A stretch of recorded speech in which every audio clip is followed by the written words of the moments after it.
Mikai, padėk man taburetę prie čia. Aš čia pasiknysiu. Kažkas čia turėtų būti. Aš jums galiu padėti. Čia Dalija. Savo darbo kambario spintoje ji ieško kompaktinio disko su Kuršių dainų įrašais. Jai padeda Mikelis.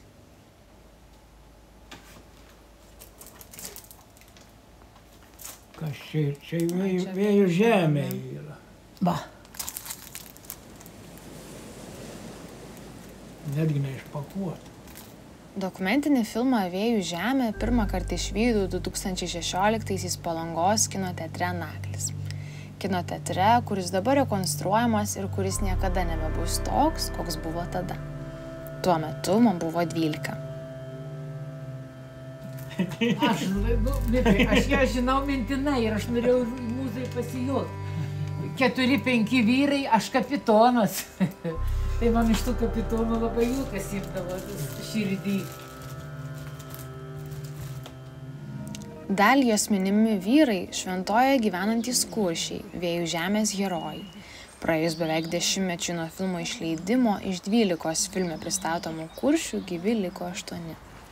Vienas jų – Mikelis Balčius. Jis buvo taip, visur pasuose rašė, kad yra Latvijos. Tai tada tarybiniais laikais, kai ėmė pasus, tai Šventojoje buvo vienas kuršis Bilis Arveicas. Pasisakė, kad tas kuršis Kretingoje visiems ausis pasistojo, kaip čia gali būti viena atskira tautybė atsirasti. O šiaip visus rašė latviais, o žemaičiai, vasak visi aplinkiniai, Šventojos žemaičiai, suprantimus, vadino kuršininkais. Lietuvai atgavus nepriklausomybę, Mikelis su Dalija įkūrė Kuršių kultūros draugiją. Taip jis pirmą kartą tiek save, tiek šventosios bendruomenę apibrėžė ne kaip lietuvius, ne kaip latvius ar net ne kaip žemaičius, o kaip kuršius. Nuo to laiko, supranti, kaip ir Palangoje kuršiai tikrai atsirado. O iki tol jų lyg ir nebuvo, lyg ir buvo kažkas, tai buvo latviai tokie kažkokie neaišku, supranti, kurie į jūrą žvejojo ir pardavinėjo žuvį. Toks supratimas čia buvo. Žemaitis pasakydavo aiškiai, kuršininkas tai yra čarauninkas, supranti. Mums primetė tą, ką mes magiją užsiimam. Kai paauglystėje pirmą kartą pamačiau Vėjų žemę, atrodė, kad išties pakliuvau į burtų ir paslapčių karalystę.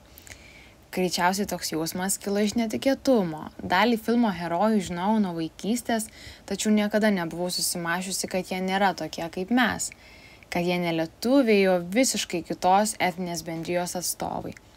Tačiau iš tiesų kuršių kalba ir tradicijos tiek Mikeliui, tiek Dalijai nuo mažų dienų reiškia ne mistišką kitoniškumą ir burtus, o tiesiog įprastą kasdienybę. Mano tėvas ir jaunystėje žvejojo, ir į pensiją išėjo, būtent žvejas būdamas. Rytais arba ėjom kratyti žuvį. Šitai žvejai parplaukė iš jūros, matai, žvejai nužvejodavo, supranti, o žuvį apdirbti reikėjo visai šeimai, supranti, o atlyginimą gaudavo tik vienas. Kadangi mano tėvelis buvo lietuvis, tai viena Latvė sakė, tu būtumei, Mikalauskai, labai geras žmogus, bet tu nemoki latviškai, kur tu su lietuvių kalba gali važiuoti? Tik į Darbėnus, kiek jo supratimas toks buvo. Vargu ar kuršiai tuo metu galėjo pagalvoti, kad jų palikuonių Šventosios krašte liks vos keletas. Prieš 100-metį etninė mažuma čia buvo ne jie, o lietuviai. 22 metų yra sąrašas, viso Palangos valsčiaus kažkur gavę. Tai Šventojoje, būtent Šventosios kaime, atrado tik 2 lietuvius. Palanga tai prasidėjo nuo kuršių. O kur jie paskui dingo? Kuršiai niekur nedingo. Sovietmečiu jų kultūra ir tarmė buvo slopinama, tad Šventojoje su vietiniais kalbėdavosi lietuviškai, vertėsi žvejybą, o savo tradicijas prisimindavo tik savų rate ar giminaičių laidotuvėse.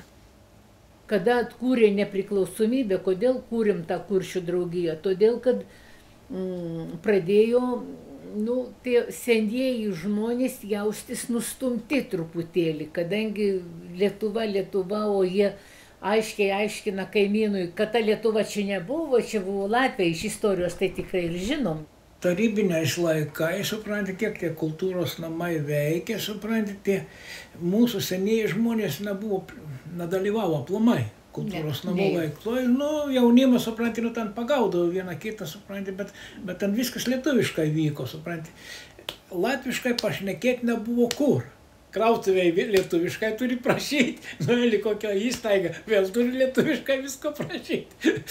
Tai kiek susitikdavo, supranti, pajūry pasišnekėdavo, prie darbo kur nors, supranti, ir bažnyčiai galėjo pasišnekėti latviškai. Ir čia renginiai. Ir čia, matai, iš karto atsidarė viešiai renginiai, kur galime pasišnekėti, supranti, gimtąją kalbą. Ir mokykloje renginys. Interesas buvo gana didelis iš pradžių. Ką tādi? Ir kas dzimuši maisītās ģimenēs, kā teicot, pusmarškoņi. Nu, īstie lietuvieši, labi. Es domāju tā, es runāšu tomēr latviski un pa laikam iemetīšu kādu lietuvisku vārdu, ka es tā varu.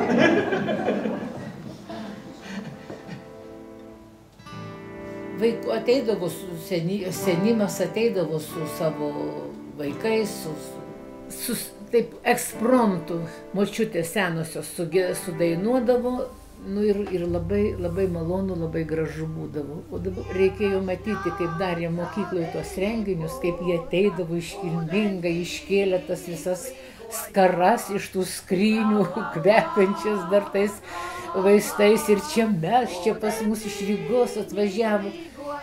Ir jau, kada dabar bus, kaip eini kur, o dabar sakai, kada dabar bus. Tra-la-la, tra-la-la, vargavėja izzenās. Ir ta karta, supranti, kuriems buvo tikrai įdomu, ta jau nuėjo, matai. Ta karta jau išėjo. Jo.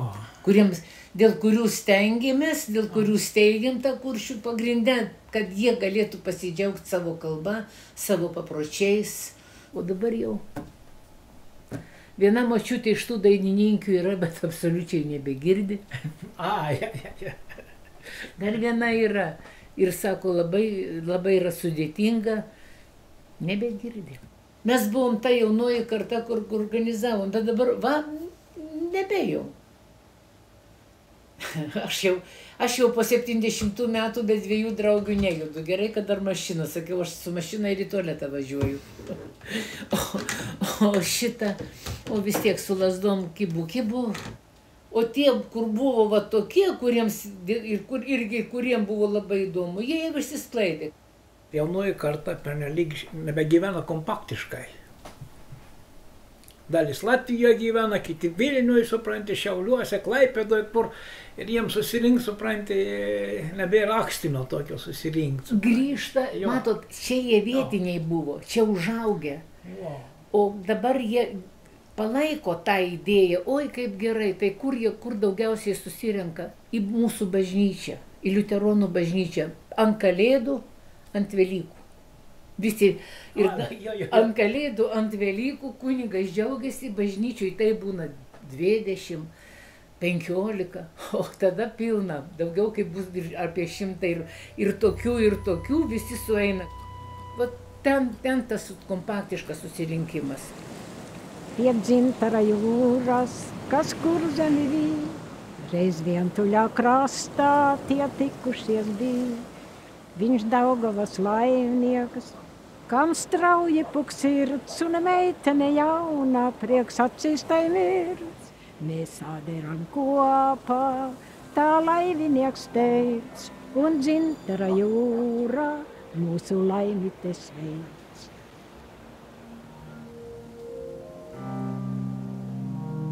Jūra Šventoji palengva tolsta, kur yra tas senasis molas, kur jis buvo jūroje, o dabar jau kur tu ten gali. Ir kokiais 60 kokiais, aš dar viduriniai turbūt mokiaus 6, Šventoji statė jų tiltą, buvo tiltas pastatytas. Ir per 67 metų audrą tą tiltą, nuneši viską. Ir nieks jau daug kas ten bebestatys, kam ten bereikia.